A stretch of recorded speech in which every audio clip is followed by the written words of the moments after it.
Okay, today I'm doing a review, more of a comparison between two different lenses I got. This is a Pentax review. So I got the Pentax K-30 a couple of weeks ago, and I'm really enjoying it. Images are coming out outstanding. So I've got two different lenses here that I'm going to try out.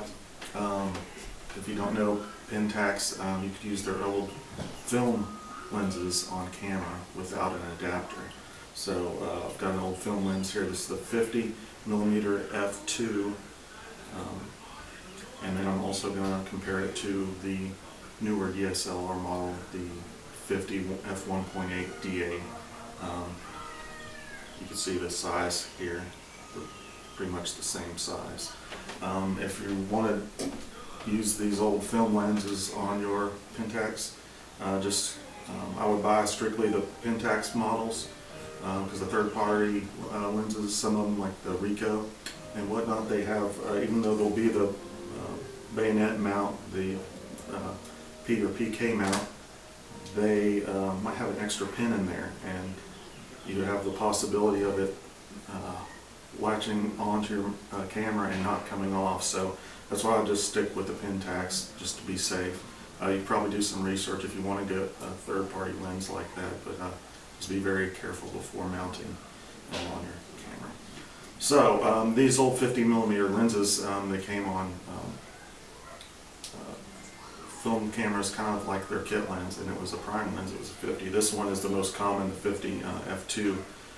This one I bought on eBay for $20–30. It was actually on a Pentax ME. You can find them on the Pentax K1000 as well. So if you're on eBay looking for just a lens and you can't find it, you might just buy the camera with the lens and then donate the camera if you don't need it, or go out and shoot some film. Alright, so we got this. Just as far as the size, they're about the same size. The film lens weighs a little bit more. It's better construction. This is kind of this is all plastic. It's like the Canon 50mm, same thing. So like I said, this you could probably get the film lens for about $20 or $30. This digital version, it cost, I got it $180 off of B&H on sale. So with this film lens, you'll have to adjust everything manually, your focus and your aperture settings on the lens.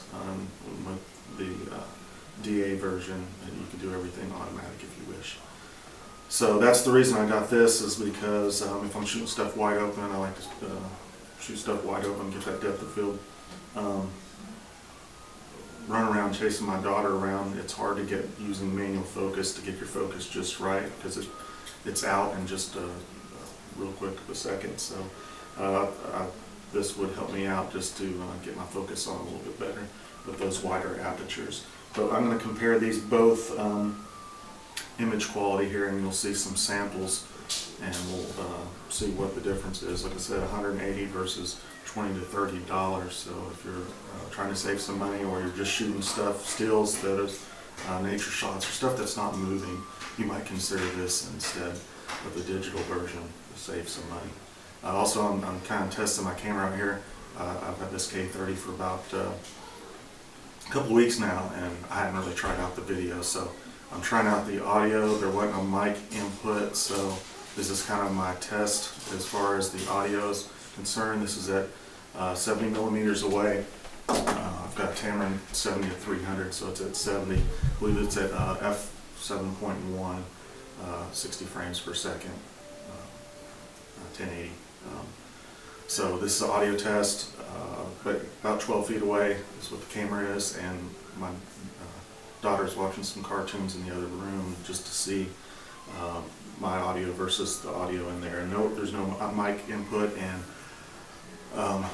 also you can adjust the audio in camera as far as record level. I just left it straight in the middle, and we'll see how it goes. But here's some different image quality stills with these two lenses, and also do some video at the end comparing the two, and you can see the differences if there is any.